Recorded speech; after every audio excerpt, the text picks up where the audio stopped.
I was like a broken person.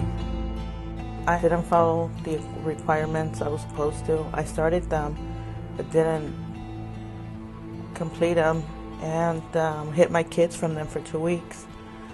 And then the cops came to my house, and it was just horrible. When they took my kids, that's when I knew.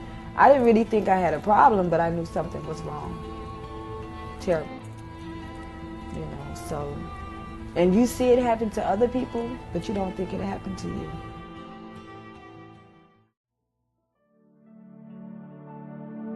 We were failing our families. Before Dependency Drug Court, we only had 18% of families who actually reunified and had their children come home and their cases closed out with parents who no longer had substance abuse problems.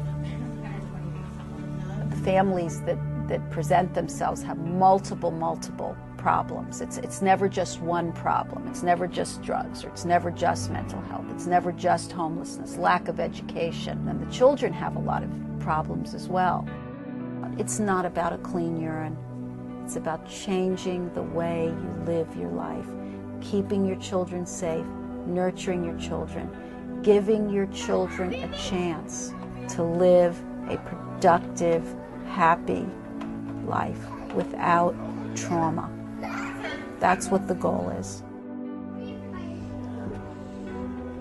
Making our clients a priority, which is so important to have the whole community recognize that child welfare clients, parents and children are a priority is a big hurdle to overcome. The importance of seeing the family unit as the client and not the child as one client and the parent as another client. And the importance of integrating treatment into one holistic approach as opposed to having parallel treatments. Yeah. So like here there's one for orthodontics, pediatrics. It was so important to build integrity and trust, and it still is. But those first few years were critical. So we really watched everything, and it was important that we shared our information and that we were all upfront with what we were doing. Everyone was involved with building our policies and procedures. The most important thing to make a system like this work is collaboration. Having everybody at the table from the very start, not bringing in a system and trying to impose it on some of the parties in the system that may not have buy-in. You've got to get buy-in if it's going to work. Everyone agrees that we want parents to be safe, nurturing parents. Everyone agrees that good quality treatment on demand is important, and everybody agrees accountability is needed for people to succeed. And so everyone came together and said, those 5 or 6 things we agree with, after all the yelling and talking and fighting. When I first got into this program, I was very resentful.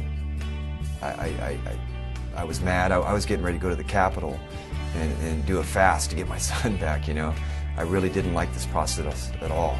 And as I went through the STARS program and realized that these people that are trying to teach me about my disease have gone through it themselves. So that was kind of it was a blessing, because it wasn't somebody who's never experienced what I've experienced telling me what I need to learn, you know.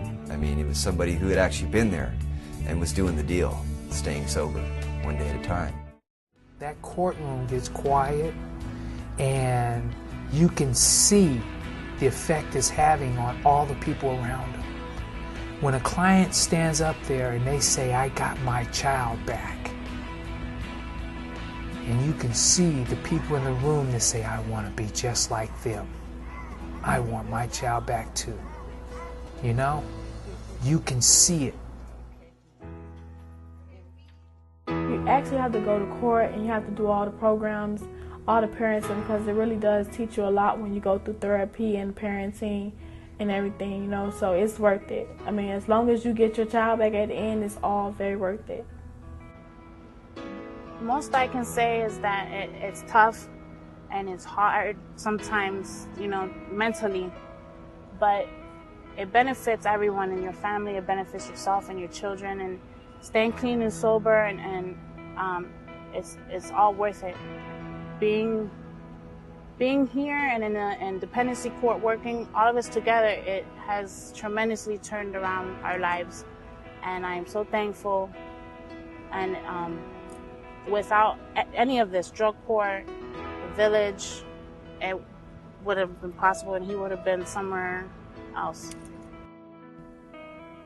I remember when I graduated and she came down off of the bench to come down and take a picture with me. It was like a great moment. A judge is actually coming off the bench to congratulate me on being successful. 6 months prior, the judge had told me that I couldn't take care of my own child, and now they're telling me, congratulations, you've made it, you're a better person. After receiving treatment, I can see the joy in their face, not only the mothers, but also the children. The next step is yours to take.